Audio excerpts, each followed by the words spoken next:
Hi everyone. I know it's been a while. I hope everybody's doing well with everything that's going on in the world right now. I hope you guys aren't having too much of a hard time with the quarantine. So I'm going to be doing this to kind of add and help in the relaxation, and for those of you guys who need a little help when going to bed. So I'm going back to my Grimm's fairy tales, because they're quite fun. I have some short ones for you guys tonight. So the first story tonight, it's actually a pretty grim one, pun intended. I hope you guys like it. It's called The Robber Bridegroom. Forgive my accent. So, there once was a miller who had a beautiful daughter, and when she was grown up, he became anxious that she would be well married and taken care of. So he thought, if a decent sort of man comes and asks in her marriage, I will give her to him. Soon after, a suitor came forward who seemed very well-to-do, and as the miller knew nothing to his disadvantage, he promised him his daughter. But the girl did not seem to love him as a bride should love her bridegroom. She had no confidence in him. As often she saw him or thought about him, she felt a chill at her heart. One day he said to her, "You are to be my bride, and yet you have never been to see me." The girl answered, "I do not know where your house is." Then he said, "My house is a long way in the wood." She began to make excuses and said she could not find a way to it. But the bridegroom said, "You must come and pay me a visit next Sunday. I have already invited company, and I will strew ashes on the path through the wood so that you will be sure to find it." When Sunday came and the girl set out on her way, she felt very uneasy without knowing exactly why, and she filled both pockets full of peas and lentils. There were ashes strewn on the path through the woods, but nevertheless, at each step she cast to the right and left, a few peas on the ground. So she went on the whole day until she came to the middle of the woods, where it was the darkest, and there stood a lonely house, not pleasant in her eyes, for it was dismal and unhomelike. She walked in, but there was no one there, and the greatest stillness reigned. Suddenly she heard a voice cry, turn back, thou bride. Within this house thou must not bide, for here do evil things betide." The girl glanced around and perceived that the voice came from a bird who was hanging in a cage by the wall, and again it cried, turn back, thou pretty bride. Within this house thou must not bide, for here do evil things betide. Then the pretty bride went on from one room into another through the whole house, but it was quite empty and no soul to be found in it. At last she reached the cellar, and there sat a very old woman nodding her head. "Can you tell me," said the bride, "if my bridegroom lives here?" "Oh, poor child," answered the old woman, "do you know what has happened to you? You are in a place of cutthroats. You thought you were a bride and soon to be married, but death will now be your spouse. Look here. I have a great kettle of water to set on, and when once they have you in their power, they will cut you into pieces without mercy, cook you and eat you, for they are cannibals. Unless I have pity on you and save you, all is all over with you." Then the old woman hid her behind a great cask where she could not be seen. "Be as still as a mouse," she said. "Do not move or go away, or else you are lost. At night, when the robbers are asleep, we will escape. I have been waiting a long time for an opportunity." No sooner was it settled that the wicked gang entered the house. They brought another young woman with them, dragging her along, and they were drunk and would not listen to her cries and groans. They gave her wine to drink, 3 glasses full, 1 of white wine, 1 of red, and 1 of yellow, and then they cut her into pieces. The poor bride all the while shaking and trembling when she saw what a fate the robbers had intended for her. One of them noticed one of the little fingers of their victim a golden ring, and as he could not draw it off easily, he took an axe and chopped it off. But the finger jumped away and fell behind the cast on the bride's lap. The robber took off a light to look for it, but he could not find it. Then said one of the others, "Have you looked behind the great cask?" But the old woman cried, "Come to supper and leave off looking till tomorrow. The finger cannot run away." Then the robbers said the old woman was right, and they left off searching and sat down to eat, and the old woman dropped some sleeping stuff into their wine, so that before long they stretched themselves on the cellar floor, sleeping and snoring. When the bride heard that, she came from behind the cask, and had to make her way along the sleepers lying all about the ground, and she felt very much afraid lest she might awake any of them. But by good luck she passed through, and the old woman with her, and they opened the door, and they made haste to leave the house of murderers. The wind had carried away the ashes from the path, but the peas and lentils had budded and sprouted up, and the moon shined upon them, showing the way.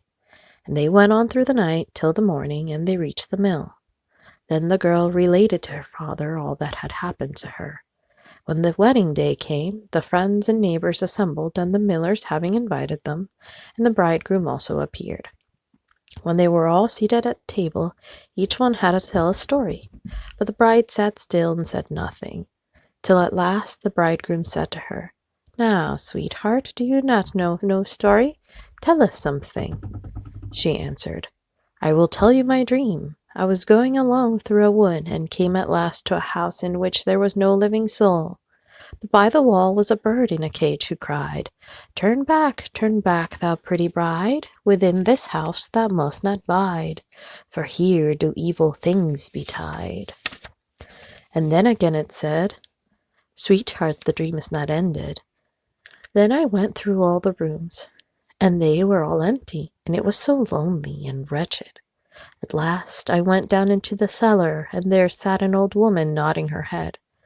I asked her if my bridegroom lived in that house, and she answered, 'Ah, poor child, you have come into a place of cutthroats.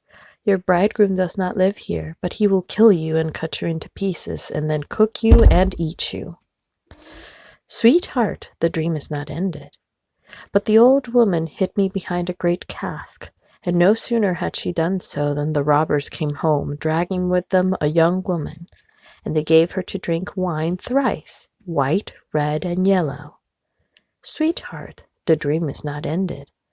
And then they killed her and cut her into pieces. Sweetheart, my dream is not yet ended.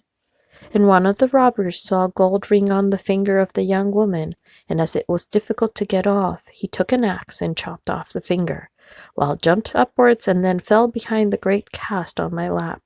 And here is the finger with the ring." At these words she drew it forth and showed it to the company. The robber, who during the story had grown deadly white, sprang up and would have escaped, but the folks held him fast and delivered him up to justice, and he and his whole gang were, for their evil deeds, condemned and executed.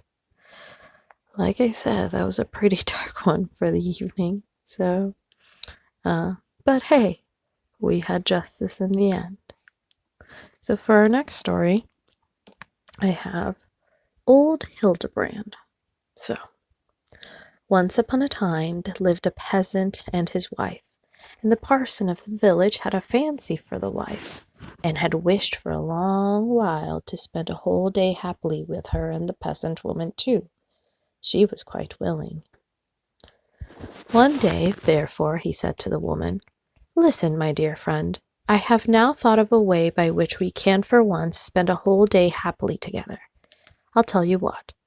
On Wednesday you must take to your bed and tell your husband you are ill, and if you only complain and act being ill properly, and go on doing it until Sunday, when I have to preach, I will then say in my sermon that whoever has at home a sick child, a sick husband, a sick wife, a sick father, a sick mother, a sick sister, brother, or whoever else it may be, and makes a pilgrimage to the Gurgelich hill in Italy, where you can get a peck of laurel leaves for a krauser, the sick child, the sick husband, the sick wife, the sick father or sick mother, the sick sister, or whoever else it may be, will be restored to health immediately. I will manage it, said the woman directly. Now therefore on the Wednesday the peasant woman took to her bed and complained the lament as agreed on, and her husband did everything for her as he could think of, but nothing did her any good. And when Sunday came, the woman said, I feel as ill as if I were going to die at once. There's one thing I should like to do before my end. I should like to hear the parson's sermon that he is going to preach today. On that the peasant said, Ah, my child, do not do it. You might make yourself worse if you were to get up. Look, I will go to the sermon, and I will attend to it very carefully, and I will tell you everything the parson says. Well, said the woman, go then, and pay great attention, and repeat to me all that you hear. So the peasant went to the sermon, and the parson began to preach, and said, If anyone had at home a sick child, a sick husband, a sick wife, a sick father, a sick mother, a sick sister, brother, or anyone else, and would make a pilgrimage to the Gurlich hill in Italy, where a peck of laurel leaves cost a krauser, the sick child, sick husband, sick wife, sick father, sick mother, sick sister, brother, or whoever else it might be, would be restored to health immediately. And whoever wished to undertake the journey was to go to him after the service was over, and he would give him the sack for the laurel leaves and the krauser. No one was more rejoiced than the peasant, and after the service was over, he went at once to the parson, who gave him the bag for the laurel leaves and the krauser. After that he went home, and even at the house door he cried, Hurrah, dear wife! It is now almost the same thing as if you were well. The parson has preached today that whoever had at home a sick child, a sick husband, a sick wife, a sick father, a sick mother, a sick sister, brother, or whoever it might be, and would make a pilgrimage to the Gurlich hill in Italy, where a peck of laurel leaves cost a krauser, the sick child, sick husband, sick wife, sick father, sick mother, sick sister, brother, or whoever else it was, could be cured immediately. And now I have already got the bag and the krauser from the person, and will at once begin my journey, so that you may get well the faster. And thereupon he went away. He was, however, hardly gone before the woman got up, and the parson was there directly. But now we will leave these two for a while and follow the peasant, who walked on quickly without stopping in order to get the sooner to the Gurlich hill. On his way he got his gossip. His gossip was an egg merchant, and was just coming up from the market where he had sold his eggs. May you be blessed, said the gossip. Where are you off so fast? To all eternity, my friend, said the peasant. My wife is ill, and I have been today to hear the parson's sermon, and he preached that if anyone had in his house a sick child, a sick husband, a sick wife, a sick father, a sick mother, a sick sister, brother, or anyone else, and made a pilgrimage to the Gurlich hill in Italy, where a peck of laurel leaves cost a krauser, the sick child, the sick husband, the sick wife, the sick father, the sick mother, the sick sister, brother, or whoever else it was, would be cured immediately. And so I have got the bag for the laurel leaves and the krauser from the parson, and now I am beginning my pilgrimage. But listen, gossip, said the egg merchant to the peasant. Are you, then, stupid enough to believe such a thing as that? Don't you know what it means? The parson wants to spend a whole day alone with your wife in peace, so he has given you this job to do to get you out of the way. My word, said the peasant, how I'd like to know if that's true. Come then, said the gossip, I'll tell you what to do. Get in my egg basket, and I will carry you home, and then you will see for yourself. So that was settled, and the gossip put the peasant in the egg basket and carried him home. When they got to the house, Hurrah! But all was going merrily there. The woman had already had nearly everything killed that was in the farmyard, and had made pancakes, and the parson was there and had brought his fiddle with him. The gossip knocked at the door, and the woman who asked who was there. "It is I, gossip," said the egg merchant. "Give me shelter this night. I have not sold my eggs at the market, so now I have to carry them home again, and they are so heavy that I shall never be able to do it, for it is dark already." "Indeed, my friend," said the woman, "you come at a very inconvenient time for me, but as you are here, it can't be helped. Come in and take a seat there on the bench by the stove." Then she placed the gossip and the basket, which he carried on his back, on the bench by the stove. The parson, however, and the woman were as merry as possible. At length the parson said, "Listen, my dear friend, you can sing beautifully. Sing something to me." "Oh," said the woman, "I cannot sing now. As my young days, indeed, I could sing well enough. But that's all over now." "Come," said the parson once more, "do sing some little song." Then the women sang, "I've sent my husband away from me to the Gerliche hill in Italy."